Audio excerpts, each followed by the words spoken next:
एक बार की बात है, एक राजा था। उस राजा को एक दिन सपना आता है कि उसके सारे दांत झड़ रहे हैं। जब वो राजा ये सपना देखता है तो बहुत ज़्यादा हैरान हो जाता है। वो सुबह उठते ही अपने महल में एक ज्योतिषी को बुलाता है और उसे अपने सपने के बारे में बताता है। वो ज्योतिषी बोलता है कि इस सपने का मतलब ये है कि जो आपके परिवार के सभी लोग हैं वो एक एक करके आपके सामने मर जाएंगे।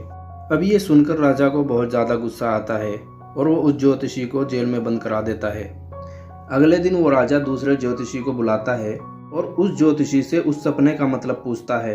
वो ज्योतिषी बोलता है कि इस सपने का मतलब ये है कि आपकी उम्र आपके परिवार में सबसे ज़्यादा लंबी होगी। ये सुनकर वो राजा उससे बहुत ज़्यादा खुश होता है और उसे अपने महल से बहुत सारे सोने के सिक्के दे देता है।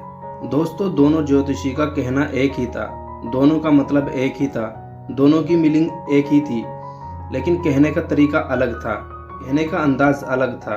अगर आपके पास बोलने का अंदाज है तो आप नेगेटिव बात को भी पॉजिटिव बोल सकते हो। सेम इसी तरह एक अंधा आदमी एक रास्ते पर भीख मांग रहा था। उसके सामने एक कटोरा रखा हुआ था और उसके सामने एक बोर्ड लगा हुआ था जिस पे साफ साफ लिखा हुआ था कि मैं अंधा हूँ, मुझे कुछ दान करके जाइए। तभी एक आदमी ये नोटिस करता है और वो आदमी उस अंधे के पास जाता है और उससे बोलता है कि क्या मैं आपके बोर्ड पर कुछ दूसरी लाइन लिख सकता हूँ। अंधे ने इजाज़त दे दी और उस आदमी ने उस पेपर को पलटकर दूसरी लाइन लिख दी और वहाँ से चला गया।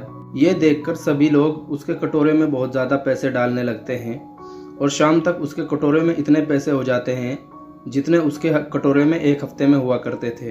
अब शाम होते ही वो अंधा उस आदमी के पास आता है और उससे पूछता है कि तुमने उस पर्चे पर ऐसा क्या लिखा जो लोग मुझे इतना ज़्यादा दान कर रहे हैं।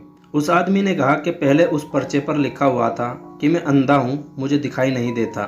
मैंने उस लाइन को बदलकर ये लाइन लिखी कि आज का दिन कितना खूबसूरत है, आप सब इसका मज़ा ले सकते हो, आप सब इसे एंजॉय कर सकते हो, लेकिन मैं अंधा हूँ, मैं इसे एंजॉय नहीं कर सकता। बस मैंने यही लाइन लिखी थी। वो कहते हैं ना कि इतना ज़्यादा मत बोलिए कि लोग तुम्हारे चुप होने का इंतज़ार करें, बल्कि इतना कम बोलिए और इतना इम्पोर्टेंट बोलिए कि लोग आपको दोबारा सुनने के लिए इंतज़ार करें।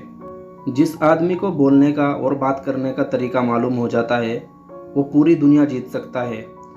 तो अपने बात करने का अंदाज़ ऐसा रखो कि 4 आदमी में आपकी बात की वैल्यू हो। कहानी अगर अच्छी लगी हो तो लाइक करना, शेयर करना, सब्सक्राइब करना। मिलते हैं अगली वीडियो में, तब तक के लिए बाय।